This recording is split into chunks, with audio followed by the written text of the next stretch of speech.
Sa isang tahimik na barangay sa Rizal, kumalat ang balita tungkol sa isang puting van na bigla nilang sumusulpot at nangunguha ng bata.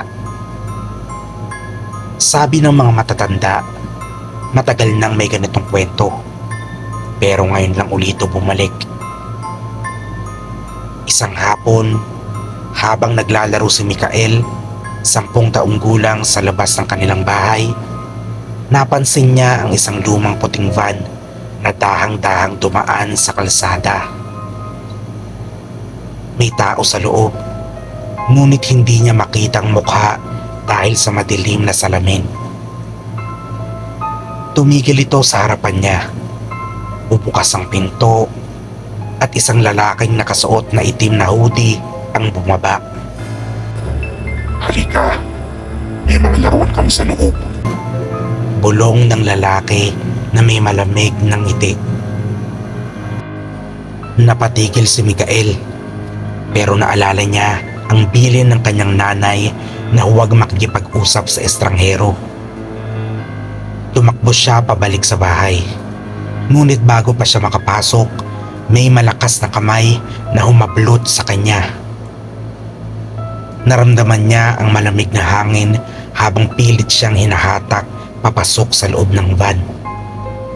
Nagsisigaw siya, pero walang nakarinig.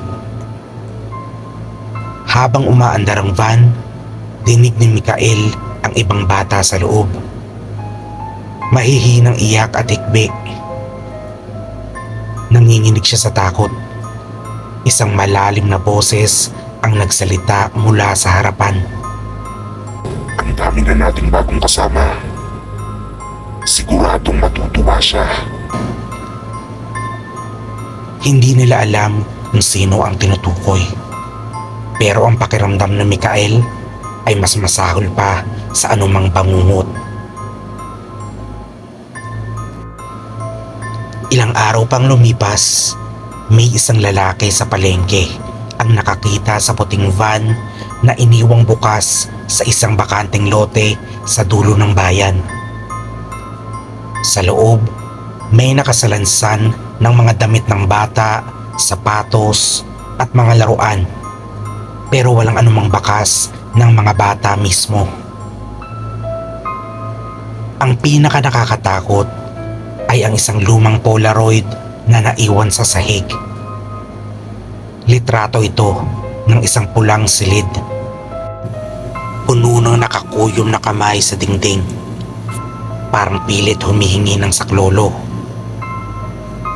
At sa sulok ng litrato, may isang aninong may mahahabang daliri at mga pulang mata, parang nakangiti. Simula noon, hindi na muling nakita ang puting van.